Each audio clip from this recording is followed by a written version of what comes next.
Jesus knew that as long as I am on this earth, I am not supposed to try and rule over others. நான் இந்த உலகத்தில் இருக்கும் பரியந்தம் நான் மற்றவர்களை ஆதிக்கம் செலுத்தக்கூடாது என்பதை அறிந்திருந்தார்.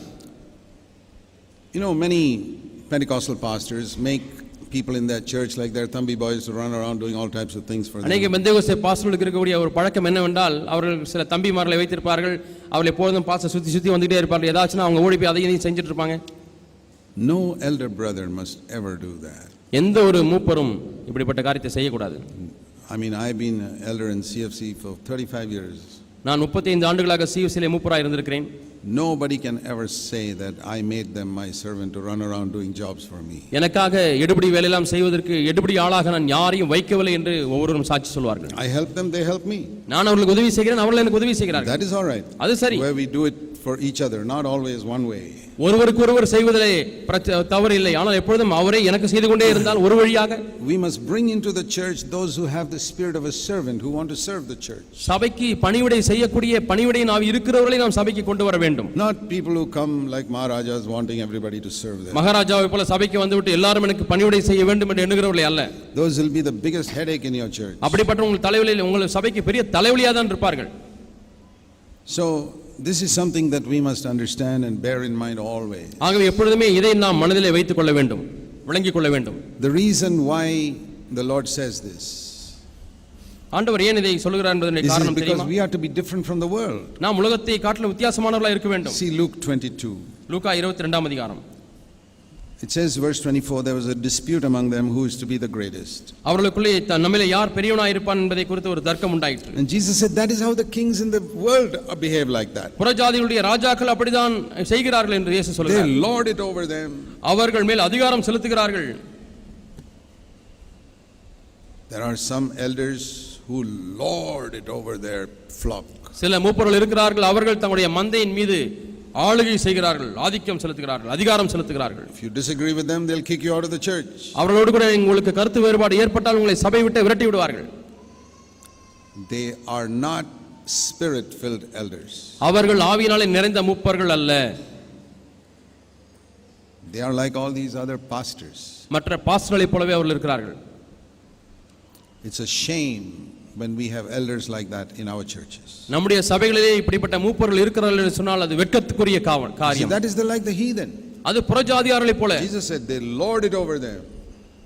25ஆம் வசனத்தில் பார்க்கிறோம், அவர்கள் மேல் அதிகாரம் செலுத்துகிறார்கள். But it must not be like that with you, verse 26. 26ஆம் வசனம் லூக்கா 22ஆம் அதிகாரம், உங்களுக்குள்ளே அப்படி இருக்க கூடாது. The greatest must be like the youngest. உங்களிலே பெரியவன் சிறியவனைப் போல இருக்க வேண்டும். And the leader must be as a servant. தலைவன் பணிவிடைக்காரனைப் போல இருக்க கடவன். What a word. என்ன வார்த்தை பாருங்கள். That is the verse I would give to every elder brother. நான் ஒவ்வொரு மூப்பருக்கும் கொடுக்கக்கூடிய வார்த்தை இதுதான். The greatest must be like the youngest. பெரியவன் சிறியவனைப் போல இருக்க வேண்டும். And the leader must be like the servant. தலைவன் பணிவிடைக்காரனைப் போல இருக்க வேண்டும். That is the best elder in our church, whoever that is. யாராக இருந்தாலும் சரி இப்படிப்பட்ட ஆவியை கொண்டவர்தான் சிறந்த மூப்பர். If you don't have that, you don't have the spirit of Christ. உங்களுக்கு அது இல்லை என்று சொன்னால் கிறிஸ்துவின் ஆவி உங்களிடத்தில் இல்லை. You are not filled with the Holy Spirit. நீங்கள் பரிசுத்த ஆவியானவரால் நிரப்பப்படவில்லை. You may speak in tongues, but you are not filled with the Holy Spirit. அந்நிய பாஷை வேண்டுமானால் பேசிக்கொள்ளலாம், ஆனால் இப்பொழுது பரிசுத்த ஆவியானவருடைய நிறைவு அங்கே இல்லை. You are not Christ-like. நீங்கள் கிறிஸ்துவை போல இல்லை. You are not fit to be an elder. மூப்பராய் இருப்பதற்கு தகுதி இல்லை. You are not even fit to be an older brother. ஒரு மூத்த சகோதரனாய் இருப்பதற்கும் கூட தகுதி இல்லை. You are not an example. நீங்கள் ஒரு மாதிரியாக இல்லை. You are a disgrace to the name of Jesus Christ. இயேசு கிறிஸ்துவின் நாமத்திற்கு அபகீர்த்தி உண்டாக்குகிறவர்களாய் இருக்கிறீர்கள்.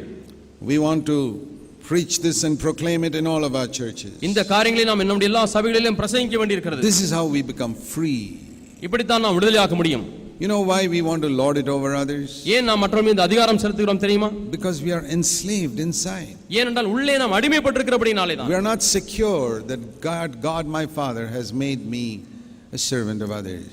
என்னுடைய தகப்பனாய் இருக்கக்கூடிய தேவன் மற்றவர்களுக்கு என்னை பணிவிடைக்காரனாய் ஆக்கி இருக்கிறார் என்கிற காரியத்தில் நமக்கு நிச்சயம் இல்லை. Anybody who wants to show others I'm spiritual, நான் ஆவிக்குரியவன் என்று யாரெல்லாம் மற்றவர்களுக்கு காண்பிக்க விரும்புகிறார்களோ, he is insecure. அவர்கள் பாதுகாப்பற்ற உணர்வுள்ளவர்களாக இருக்கிறார்கள். It's a spirit of an orphan. அது ஒரு அனாதையினுடைய ஆவி. An orphan has that desire. ஒரு அனாதைக்கு தான் அந்த வாஞ்சை இருக்கும். I must show others I'm a great preacher. நான் ஒரு பெரிய பிரசங்கியார் என்பதை நான் மற்றவர்களுக்கு காண்பிக்க வேண்டும். I must show others I'm anointed. நான் அபிஷேகம் பண்ணப்பட்டவன் என்பதை காண்பிக்க வேண்டும். I must show others I've got very clever ideas from the Bible. வேதத்திலிருந்து எனக்கு புத்திசாலித்தனமான கருத்துக்கள் இருக்கிறது என்பதை காண்பிக்க வேண்டும். Do you have such feelings? இப்படிப்பட்ட உணர்வுகள் உங்களுக்கு இருக்கிறதா? I don't blame you, நான் உங்களை குறை சொல்லவில்லை, but I want to say you're an orphan. ஆனால் நீங்கள் ஒரு அனாதை என்று நான் சொல்ல விரும்புகிறேன். You don't know God as a father. தேவனை உங்கள் தகப்பனாக நீங்கள் அறியவில்லை. Ask God to help you தேவனே எனக்கு உதவி செய்யும் என்று to கேளுங்கள். get rid of this orphan attitude இந்த அனாதையினுடைய மனப்பான்மை ஆண்டவரே போக வேண்டும் என்று கேளுங்கள். and be secure in your Father. உங்களுடைய தகப்பனிடத்திலே பாதுகாப்புணர்வோடு கூட இருங்கள். He made you in a certain way, be that. அவர் உங்களை ஒரு விதமாக படைத்திருக்கிறார் என்று சொன்னால் அது போல இருந்து விடுங்கள். You know, look at all the flowers God makes. தேவன் படைத்த பூக்களை எல்லாம் பாருங்கள், மலர்களை பாருங்கள். One flower does not try to become like another flower. ஒரு மலர் இன்னொரு மலரை போல மாற வேண்டும் என்று விரும்புகிறதா? Everybody admires the rose, எல்லாரும் ரோஜா பூவை மெச்சிக் கொள்கிறார்கள். but some other flower says, okay, God has made me not a rose, He has made me some other flower. சில பூக்கள் தேவன் என்னை ரோஜாவாக உண்டாக்கவில்லை, வேறொரு பூவாக உண்டாக்கி இருக்கிறார், ஆகவே நான் சந்தோஷமா I'm இருக்கிறேன். happy. This is the flower God made me. என்னை இந்த மலராகத்தான் தேவன் படைத்திருக்கிறார். See, God hasn't made us all alike. நம்ம எல்லாரையும் தேவன் ஒரே விதமாய் உண்டாக்கவில்லை. Are you happy the way God made you? தேவன் உங்களை படைத்த விதத்திலே உங்களுக்கு சந்தோஷம் உண்டா? Or you want to show that you're better than others? ஆனால் மற்றவர்களை காட்டிலும் நான் மேன்மையானவன் என்பதை காண்பிக்க விரும்புகிறீர்களா? That is one of the main reasons for slavery. அடிமைத்தனத்திற்கு இது முக்கியமான ஒரு காரணம். When you are content with what God has made you to be, தேவன் உங்களை எப்படி இருக்க வேண்டும் என்று உண்டாக்கி இருக்கிறாரோ அதிலே உங்களுக்கு மனரம்யம் இருந்தால் you will really be free. உண்மையாலுமே நீங்கள் விடுதலை ஆவீர்கள். See Hebrews in chapter 13. எபிரேயர் 13ஆம் அதிகாரம். There's a beautiful verse here. அருமையான ஒரு வாக்கியம் இருக்கிறது. Verse 5, let your character be free from the love of money, being content with what you have. பண ஆசை இல்லாதவர்களாய் உங்களுக்கு இருக்கிறவைகள் போதும் என்று இருங்கள். Be content with what you have.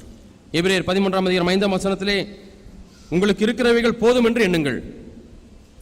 How many of you can honestly say, I am perfectly content with what I have? உங்களில் எத்தனை பேர் நான் எப்படி இருக்கிறேனோ அப்படி இருப்பதிலே எனக்கு மனரம்யமாய் இருக்கிறேன் என்று சொல்ல முடியும்? When my wife and I got married and we lived in a 3 meter by 3 meter house, we were quite happy. நானும் என்னுடைய மனைவியும் திருமணமான பிறகு 3 meter by 3 meter room. 3 மீட்டருக்கு 3 மீட்டர் உள்ளதான ஒரு அறையிலே தான் நாங்கள் வாழ வேண்டியிருந்தது. I said, I'm quite happy. நான் சந்தோஷமா இருக்கிறேன் என்று சொன்னேன். We used to get about 150 rupees a month. ஒரு மாதத்திற்கு எங்களுக்கு சம்பளம் 150 ரூபாய் தான் வருமானம் வரும். Not, we get some gifts here and there. இங்கேயும் எங்கேயும் வெகுமதியாக 150 ரூபாய் தான் வரும். We will live with that. அதை வைத்து வாழ்வோம் என்று We சொன்னோம். never got into debt. கடன் படவே இல்லை. We were happy with what we had. எங்களுக்கு இருக்கிறவைகளிலே சந்தோஷமா இருந்தோம். And that's how God led us. இப்படிதான் தேவன் எங்களை வழிநடத்தினார். And a little later, God gave us more. அதற்கு பிறகு தேவன் இன்னும் கொஞ்சம் அதிகமாய் But கொடுத்தார். he tested us to see, are you content with what you have? உனக்கு இருக்கிறவைகள் போதும் என்று நீ இருக்கிறாய் என்பதை தேவன் எங்களை சோதித்து பார்த்தார். Today we find so many young people, they want this and they want that and they want the other thing, they get into debt. இன்னைக்கு நான் பார்க்கக்கூடிய அநேக வாலிபர்கள் அவங்களுக்கு இது வேண்டும் அது வேண்டும் என்று சொல்லி கடன்படுகிறார்கள். You're not content with what you have. உங்களுக்கு இருக்கிறவைகளிலே உங்களுக்கு மனரம்யம் இல்லை. Then you're a slave. அப்படியானால் நீங்கள் ஒரு அடிமை. A man is free when he is content with what he has. ஒரு மனிதன் தனக்கு இருக்கிறவைகள் போதும் என்று எண்ணும் பொழுது அவன் விடுதலையாக இருக்கிறான். Don't think that you should have what other people have. மற்றவர்களுக்கு இருக்கிறது எனக்கு வேண்டும் என்று சொல்லி நீங்கள் எண்ண வேண்டாம். In those days we never wanted what other people had. அந்த நாட்களிலே மற்றவர்களுக்கு இருக்கிறது எங்களுக்கு வேண்டும் என்று சொல்லி நாங்கள் எண்ணவில்லை. We're happy with what we have. எங்களுக்கு இருக்கிறவைகளிலே சந்தோஷமா இருந்தோம். In those days, I'm talking about 40 years ago. நான் 40 ஆண்டுகள் முன்பதாக சொல்கிறேன். I didn't even have money to buy a new shirt. ஒரு புது சட்டை வாங்குவதற்கு கூட எனக்கு பணம் இல்லாது இருந்தது. So when my collar tore, என்னுடைய காலர் கிழிந்து விட்டால், because I used it so often, அடிக்கடி அந்த சட்டையை பயன்படுத்தினேன் அப்படினாலே காலர் கிழிந்து விடும். I would give my shirt to my wife. என்னுடைய சட்டையை என்னுடைய மனைவி இடத்திலே கொடுப்பேன். She would take out the collar and reverse it and put it the other way. அந்த காலரை அப்படியே பிரித்து அந்த காலரை திருப்பி வைத்து தைத்து விடுவார்கள். And I could wear that shirt for a few more years. இன்னும் ஒரு சில ஆண்டுகள் அந்த சட்டையை நான் அணிய முடிந்தது. But I decided I will not borrow money to buy a shirt. ஒரு சட்டையை வாங்குவதற்கு நான் கடன் வாங்கினதே கிடையாது. If fish was expensive, we won't eat fish. Simple. மீன் விலை ஜாஸ்தியா இருக்கும், அதனால மீனை நாங்க சாப்பிட மாட்டோம். Because I don't want to get into debt. ஏனென்றால் நான் கடன் பட விரும்பவில்லை. I will be content with what God has given me. தேவன் எனக்கு கொடுத்தவைகளிலே நான் போதும் என்று இருந்தேன். I was a happy man. நான் சந்தோஷமுள்ள மனிதனாய் இருந்தேன். And the devil would harass me. பிசாசு என்னை வதைப்பான்.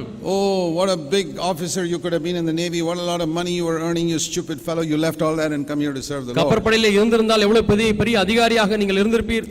நீங்கள் எவ்வளவு வருமானம் வந்திருக்கும். இப்பொழுது எவ்வளவு புத்தியமான தீர்மானத்தை எடுத்து தேவ ஊழியராய் மாறிவிட்டீர். I said, Lord, ஆண்டவரே, I didn't choose this. நானாக இதை தேர்வு செய்யவில்லை. You called me, நீர் என்னை அழைத்தீர், I obeyed you. நான் கீழ்ப்படிகிறேன். I can say before God, தேவனுக்கு முன்பாக நான் சொல்ல முடியும், all my life I have been content with what I have had. என்னுடைய வாழ்க்கை முழுவதுமாக எனக்கு இருக்கிறவைகளே போதும் என்று மனரமியமாக That's இருந்திருக்கிறேன். why I never borrowed. ஆகவே தான் நான் ஒரு காலம் கடன் வாங்கவில்லை. If God gave me a gift, I was happy with that gift. I did not envy somebody else's gift. தேவன் ஒரு வரத்தை கொடுத்திருக்கிறார், அதிலே சந்தோஷமா இருக்கிறேன். வேறொருடைய வரம் எனக்கு வேண்டும் என்று நான் பொறாமைப்படவில்லை. I did not want anything which somebody else had. மற்றவர்களுக்கு இருக்கக்கூடிய எந்த ஒரு காரியம் எனக்கு இருந்தால் பரவாயில்லை என்று எண்ணினதில்லை. Not his money, not his gift, nothing. அவருடைய பணமோ அவருடைய வரமோ எதுவுமே நான் எதிர்பார்க்கவில்லை. I looked at other full-time workers and preachers in India and I said, Lord, I don't want to be like that. நான் இந்திய தேசத்திலே உள்ள முழு நேர அநேக ஊழியர்களை நான் பார்க்கிறேன். ஆண்டவரே, அவர்களுக்குரிய காரியம் எனக்கு தேவையில்லை என்று சொல்லிவிட்டேன். I want to be like Jesus. நான் இயேசுவை போல இருக்க வேண்டும்.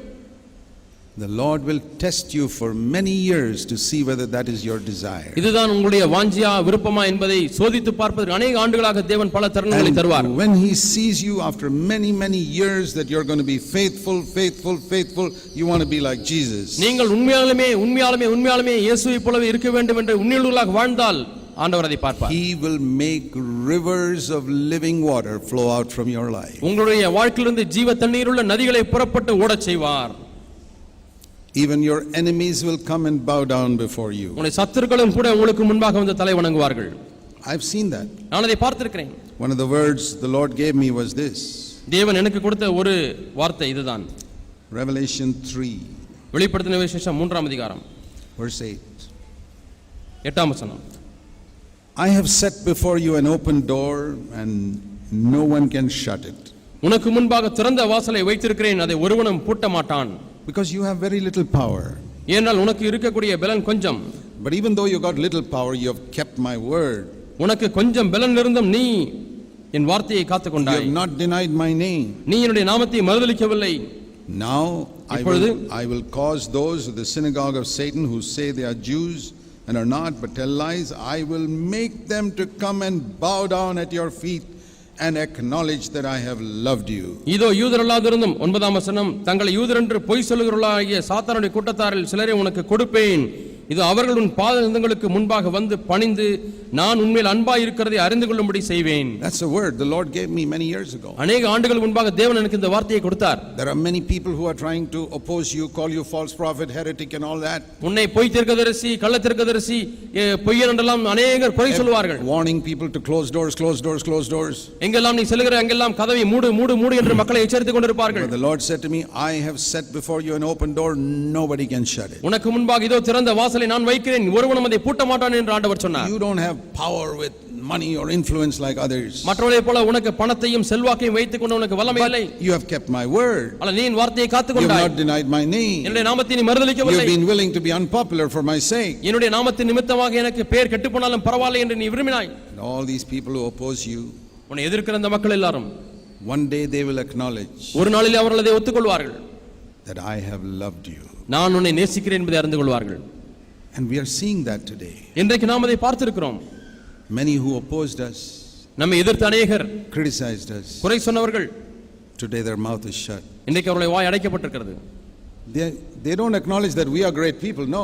நாம் பெரிய மக்கள் என்பதை அவர்கள் ஒத்துக்கொள்கிறதில்லை. I don't want anybody to acknowledge I am a great man. நான் ஒரு பெரிய மனிதன் என்பதை யாரும் ஒத்துக்கொள்ள வேண்டும் என்று நான் விரும்பவில்லை. Because I am not a great man. ஏனென்றால் நான் ஒரு பெரிய மனிதன் அல்ல. I am an ordinary man. நான் சாதாரண மனிதன். What does it say?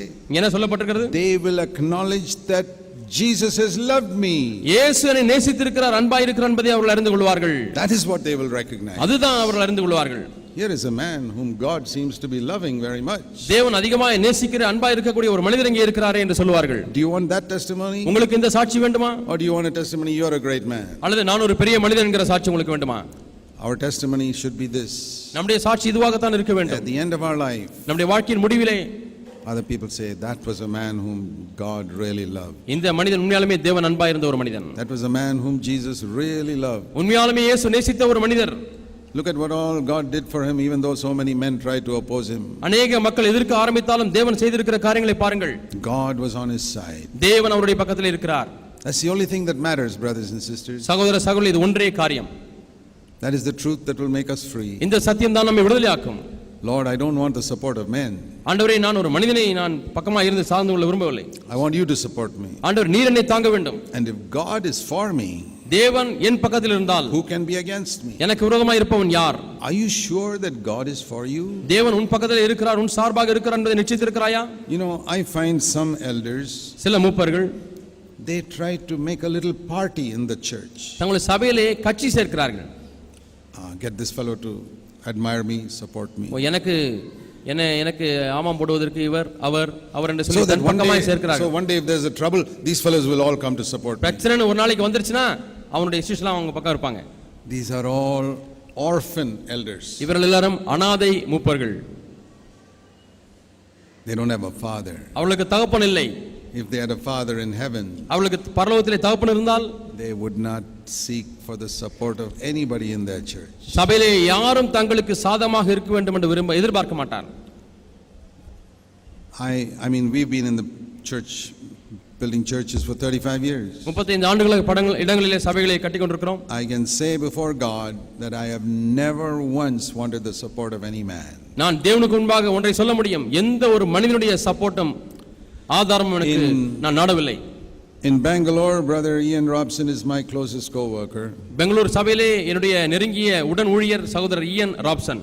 I haven't even cared for his support. அவருடைய ஆதாரம் கூட எனக்கு வேண்டும் என்று சொல்லி நான் தேடவில்லை. I don't want your support. எனக்கு அவருடைய சப்போர்ட் தேவையில்லை. If I disagree with you, I'll tell you, brother Ian, I disagree with you. சகோதரர் ஈயன் அவர்களே, உங்களிடத்தில் இந்த காரியத்தை ஒத்துக்கொள்ளவில்லை என்று சொன்னால் நேரடியாக அவரிடத்தில் சொல்வேன், இந்த காரியத்தில் எனக்கு கருத்து ஒற்றுமை இல்லை என்று சொல்லிவிடுவேன். If I feel he's wrong, I'll say, brother, I think you're wrong. இது தவறு என்று நான் எண்ணினால் சகோதரன் இது தவறு என்று சொல்லிவிடுவேன். I'm not afraid he will leave me and run away.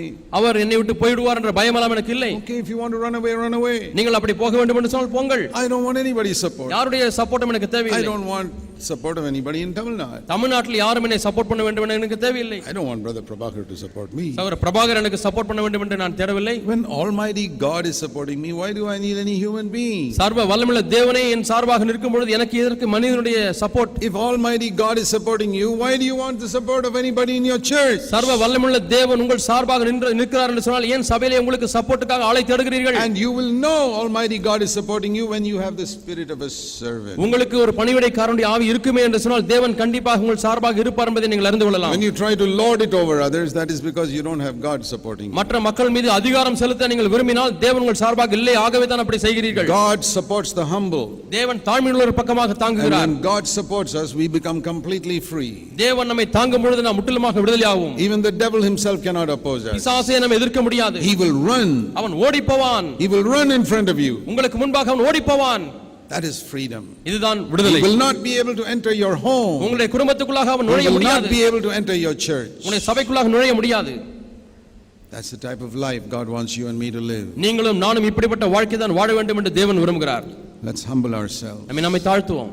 And say, Lord, make me a servant. என்னுடைய பணிவிடைக்காரனாய் மாற்றும். Let's pray. நாம் ஜெபிப்போம். Heavenly Father, பரலோக பிதாவே, help us to live on earth as Jesus lived.